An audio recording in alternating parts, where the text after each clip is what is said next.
Ndërheqje nga posti antarit të qeverisë një ditë para certifikimit të rezultatit të zgjedhjeve. Duhet të jap dorëheqje. Unë kam qenë pjesë e 3 kabineteve qeveritare.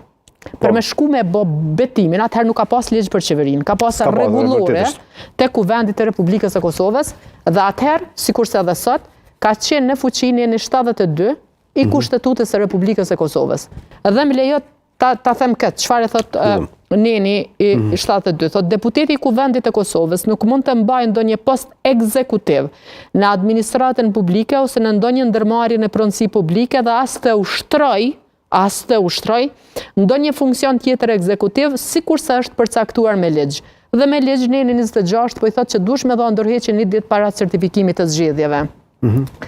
Kur s'ka qenë ligji në fuqi, sepse ky ligj është hartu nga kabineti Kurti, është aprovu në kabinet qeveritar, mandej ka marrë votat në 2 lexime në Kuvendin e Republikës së Kosovës, ligj të cilin deputet nga radhat e Lidhjes Demokratike të Kosovës e kanë kundërshtu, e ka kundërshtu ish kryeministri Hoti dhe ju ka thënë që keni me ardhë në një pikë të tillë, është aprovu me votat e lëvizjes vetëvendosje. Më lejot ju them këtë. Unë, si ministre, si pjesë e 3 kabineteve qeveritare, në kohën kur s'ka pasur fare ligj, por duke ju referu Nenit 72 të Kushtetutës, i cili thot nuk mundesh me qenë edhe deputet, edhe me qenë pjesë e ekzekutivit, unë kam dhënë dorëheqje një ditë para betimit në Kuvend të Republikës së Kosovës.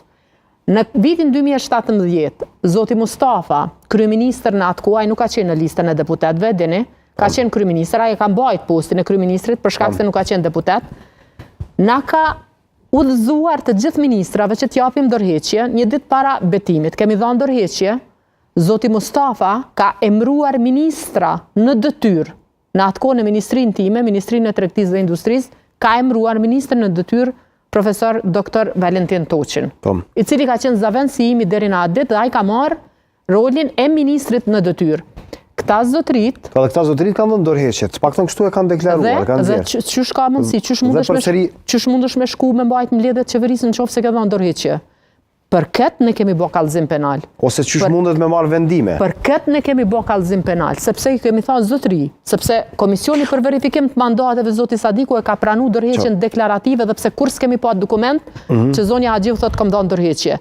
Mirë po, është një precedent, është rasti Qazimçeska, i cili thotë që edhe deklarata sipas gjykatës kushtetuese vlen dhe është me ajo, edhe në momentin kur Komisioni për verifikim të mandateve i ka pranuar deklaratat e këtyre ministrave si dorëheqje de facto dhe de jure, ne kemi thënë që kemi me bë kallëzime penale nëse, domethënë ju vazhdoni me qëndru. Dhe këta, prej datës 27 mars, kanë qëndru në zyra, kanë bajt mbledhje të qeverisë, herë mbledhje fizike dhe herë mbledhje elektronike, kanë marrë vendime, siç është rasti për shembull për zgjatjen e mandatit komplet, edhe në kundërshtim me procedurat e tjera, sepse